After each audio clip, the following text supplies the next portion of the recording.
naganap siya ng pamamaril sa isang binatilyo sa Tondo, Maynila.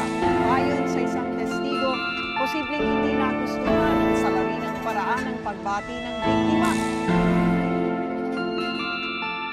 Ito ang hubad na katotohanan sa realidad na sadyang bumabalot sa mundo ng tao na kahit sanggako marami silang sumasahod. Tila walang takot tawagin mang hayop basta sila ay sumasahod ng dugo sapagkat umaabot na sa may talim at balang pumapasok. Huwag ka nang magbulag-bulagan dahil laganap sa damakmak na trahedya. Pagkitil gamit ang hawak na gatilyo at ang pananaksak na lanseta. Sumasabay pa sa hindi pagtupad silang naglalantad ng agenda. Nasasanay silang ayos lang sa iba na nakakatanggap ng pasensya. Prosesong malinaw ay malabo na kung nagdidilim ang paningin ng mga taong dahil sa nakatagong galit ay pumapatay ng palihim. Nagbimistulan na ang isang abuso, wala na konsensya kahit katiting. Marami na ang buhay na napasubo kaya di matatawag na patikim.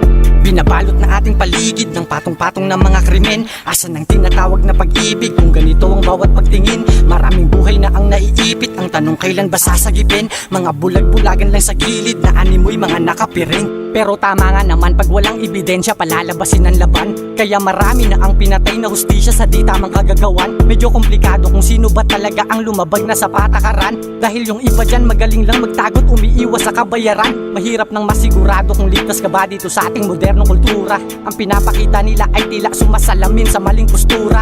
Mailalarawan mo ang nangyayari panahong makabago o luma. Mas dumami lang naman ngayong nagdurusa sa hustisyang di nakukuha. May mga nakatakdang nagpapanggap lang na sa serbisyo daw nakatutok. Pero mga dahas kinahahantungan ay sa sentido na nakatutok. Inosente ka man ikay salarin pagkasalanang tungkol lang sa sisi. Di ka man manlaban ay patay pa din pagkasalanang kontrol sa sarili. Binabalot na ating paligid ng patong-patong ng mga krimen. Asan ang tinatawag na pag-ibig kung ganito ang bawat pagtingin? Maraming buhay na ang naiipit, ang tanong kailan ba sasagipin? Mga bulag-bulagan lang sa gilid na animoy mga nakapiring. Gumising ka na kapatid dahil di na akma ang bawat kaganapan. Malayo man o kalapit ay may kumikitil ng hindi nalalaman. Sigaw ba ang siyang kalakip para maisalba ang bawat panawagan? Buhay man maging kapalit, tanging nasa isip nila ay mawala yan.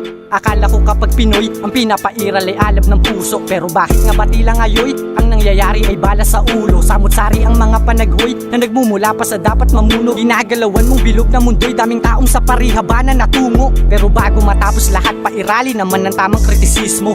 Marami na sa atin ilang ulit ng ginamit na parang niresiklo. Magtiwala ka lang sa tunay at wag sa buong sambayan ng Pilipino. Sapagkat di lahat laging bukas palad sa kapayapaang hiningi mo.